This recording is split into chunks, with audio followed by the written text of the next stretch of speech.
Europe और NATO को गालियां बक रहा है ट्रंप, किलस गया है ट्रंप।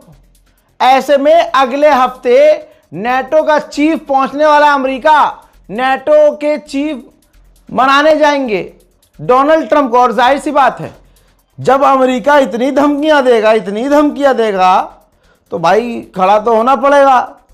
लेकिन अब एक हफ्ता इंतजार करना है कि नाटो अब जाकर डोनाल्ड ट्रंप से क्या कहता है। हजरात, अटॉर्नी जनरल पैम बॉन्डी, जो ये समझ लीजिए आसान भाषा में बहुत बड़ी जज हैं अमेरिका की, ये सुनवाई कर रही हैं डोनाल्ड ट्रंप की एप्स्टीन फाइल पर।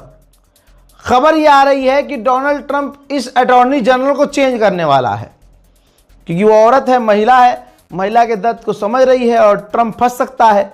फाइलें बार बार लीक हो रही हैं, तो आप समझ लीजिए कि ये वॉर क्रिमिनल, ये गंदा आदमी, इसकी औकात इतनी है, बिल्कुल हमारे देश की तरह हर चीज से खेल रहा है ये। जज चेंज कर दिया, अपने मन का जज लगा दिया। लेकिन टाइम इसका आ चुका है, ट्रंप पूरी दुनिया में जलील हो चुका है। और इराक में कुर्दिश लड़ाकों के ऊपर, अमेरिकी प्रॉक्सी के ऊपर ईरान के समर्थक लड़ाकों का हमला।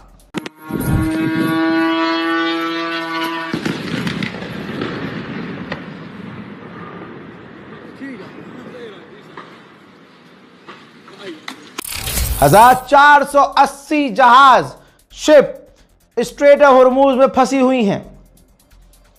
ईरान के परमिशन का इंतजार कर रही हैं। ब्रिटेन की भी लंका लग गई है। अब ब्रिटेन का प्रधानमंत्री सामने आए, उन्होंने अपील की है पूरे मुल्क से और मुल्कवासियों से कि ट्रेन पकड़ के घर जाओ भाई, इलेक्ट्रिक गाड़ियों का इस्तेमाल करो, ईंधन हमारे यहाँ नहीं है, फ्यूल क्राइसिस से हमारा मुल्क जूझ रहा है और स्ट्रेट ऑफ हॉर्मुज बंद पड़ा है।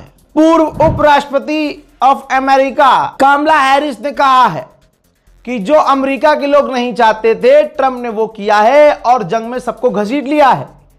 और इस दौरान अमेरिकी लोगों के लिए ट्रंप कुछ नहीं कर रहा है। महंगाई बढ़ रही है, चीजें महंगी हो रही हैं, बेरोजगारी छा रही है। सुनिए। Hey everyone, so I'm not going to be able to watch the president's address tonight, but here's the thing. He brought America into a war the people do not want. He has put American troops in harm's way. Costs are rising by the day. And meanwhile, he has done nothing to address the needs of the people of America. And I bet you he's going to try and claim victory tonight. But the reality is we're watching what he does instead of listening to what he says. उधर UAE और Saudi अरब दोनों भाइयों ने Iran की missile और drone intercept करने का दावा किया है। मेरे दोस्तों, जो मैं बात कह रहा हूं ध्यान से सुनते रहिएगा। डोनाल्ड ट्रंप का रात भर इंतजार किया गया क्योंकि ट्रंप बयान देने वाला था। हमको ये लगा कि जंग बंदी का ऐलान करेगा, लेकिन ऐसा उसने नहीं किया। सोचने वाली बात यह है कि ये जंग बंद भी साला कैसे करेगा, जब ईरान हमला ही करता रहेगा, ये जंग बंदी का ऐलान करता रहेगा, तो इससे जंग कैसे रुक जाएगी। जंग बंदी तो ईरान के हाथ में है। बड़े ही सुरीली आवाज में आज इसकी एनर्जी डाउन थी, लिख के लेके आया था, बयान इसको देना ही था, क्योंकि अमेरिका की मार्केट पूरी बयानों पर ही इसके टिकी हुई है। लेकिन ईरान ने जो पीटा है, इसके शक्ल पर पिटाई के दाग नजर आ रहे थे। डोनाल्ड ट्रंप ने सामने आकर कहा कि हमने मिडिल ईस्ट को आज़ाद कर लिया। कोई हंसेगा नहीं, आपसे लोगों से मैं कहना चाहूँगा, कोई हंसेगा नहीं, सुनिए ध्यान से। इस गुलाबी सूअर ने कहा कि मिडिल ईस्ट को हमने ईरान के खतरे से आज़ाद कर दिया है। हम वहाँ मिडिल ईस्ट में लोगों की मदद कर रहे हैं। हमने ईरान की नेवी और ईरान की एयरफोर्स को तबाह कर दिया है। मेन बात कह दी इसने, एक्सेप्ट कर दी कि अगर हम हमला ना करते तो इजराइल ना बचता, इजराइल पूरी तरह से मिट जाता। तो यहां पर यह क्लियर हो गया, ईरान का इतना दम है कि अगर बीच में अमेरिका ना आए तो 3.5 दिन में इजराइल खत्म है। इसने आगे ये भी कहा कि मुझे बताते हुए खुशी हो रही है कि हमारे गोल और ऑब्जेक्टिव पूरे होने वाले हैं। दोस्तों, डोनाल्ड ट्रंप ने अपने साथियों को, अलाइज को कहा है, किसको, अमेरिका ने कहा है, इजराइल को, सऊदी को, बहरीन को, कतर को, यूएई को, कि ये हमारा वादा है कि हम उनको चोट पहुंचने नहीं देंगे। हालांकि आप देख रहे हैं चोट क्या पहुंची है, चटनी बनी हुई है इनकी। Getting very close. I want to thank our allies in the Middle East, Israel, Saudi Arabia, Qatar, the UAE, Kuwait, and Bahrain. They've been great, and we will not let them get hurt or fail in any way, shape, or form. Many Americans have been concerned. Trump ने कहा कि Iran आतंकवादी हमले कर रहा है, उन देशों पर हमला कर रहा है जिसका इस जंग में लेना देना नहीं है। वो टैंकर पर हमला कर रहा है। आगे ये गुलाबी सूअर ने जो बात कही, आपकी हंसी निकल जाएगी। कहता है कि जब ये जंग खत्म हो जाएगी ना, तो अपने आप स्ट्रेट ऑफ हॉर्मुज खुल जाएगा। बहुत बढ़िया भाई। अब इसने ये भी कह दिया दोबारा कि जो देश स्ट्रेट ऑफ हॉर्मुज इस्तेमाल करती हैं, वो कंट्रियां खुद जाएं और खुलवा लें, तेल ले लें। और हमने ईरान को कमजोर कर दिया है, वो इतना शक्तिशाली नहीं है।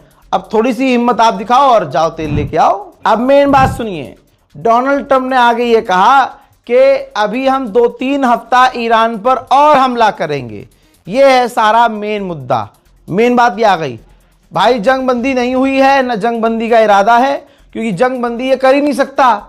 ईरान का प्लान है लंबा लड़ेंगे, तो अब इन्हें ईरान के हिसाब से चलना पड़ेगा। इन्होंने कह दिया, ट्रंप ने कहा कि 2-3 हफ्ते हम ईरान पर हमला करेंगे और ईरान को स्टोन एज में भेज देंगे। और अभी 24 घंटे पहले इन सुअर ने कहा था कि हमने ईरान को स्टोन एज में भेज दिया है। अब बड़ा कंफ्यूज आदमी है, वे आदमी है जानवर है भाई। एक बार फिर से धमकी दी। डील करने के लिए पागल कौन है, आप खुद फैसला कीजिए। डील पर तो बात ही नहीं कर रहा है ना ईरान, लेकिन डील के लिए तब ट्रंप रहा है। ट्रंप ने कहा कि अगर बहुत जल्दी डील ईरान से कोई नहीं होती है, कोई डील अगर नहीं होगी, तो हम ईरान जितने भी इलेक्ट्रिसिटी पावर प्लांट है, पावर ग्रिड है, उड़ा देंगे। हजरात, ये सेम वही धमकी है जब इसी गुलाबी सूअर ने सेम धमकी दी थी 48 घंटे में ईरान की पावर ग्रिड उड़ा देंगे। 48 घंटे से पहले उसने टाइम बढ़ा दिया कि 5 दिन बाद करेंगे, फिर कहता 10 दिन बाद करेंगे। तो ऐसे ही आड़े तेड़े बयानों की वजह से आज अमेरिका की कंपनियां, अमेरिका के लोग खुद डोनाल्ड ट्रंप पर भरोसा नहीं करते। मेरे दोस्तों, जबरदस्ती अपनी तारीफों के पुल बांधता हुआ एक तरफा इसने बोला कि हमारे पास सारे कार्ड, सारे ऑप्शन मौजूद हैं, हम उनके ईरान के तेल को तबाह कर सकते हैं, हमला कर सकते हैं, और वो हमारे साथ कुछ नहीं कर सकते। मेरे दोस्तों, ये सारा पैतरा उल्टा पड़ गया। ये देखिए, डोनाल्ड ट्रंप के बयान के बाद तेल के दाम सुसरे और ऊपर पहुंच गए, क्योंकि ट्रंप ने अपने पैर पर यह कहकर कुल्हाड़ी मार ली कि हम उनके यानी ईरान के ऑयल पर हमला करेंगे। उधर अमेरिका के दूसरे सेनेटर, डोनाल्ड ट्रंप का जो करीबी है, उसने कहा है कि हम ईरान पर अब ऐसे हमला करेंगे, उन चीजों पर हमला करेंगे कि ईरान अब देश नहीं रह पाएगा और एक देश की तरह काम नहीं कर पाएगा। तो दोस्तों, ईरान के समर्थकों के लिए यही कहूंगा कि दुआ कीजिए, क्योंकि ईरान को अब बौखलाहट में आकर ट्रंप ने और बड़ी धमकियां दी हैं। ईरान अब क्या करता है ये इंपॉर्टेंट होगा, इस रिपोर्ट को शेयर कीजिए, दुआओं में याद रखिए। जय हिंद।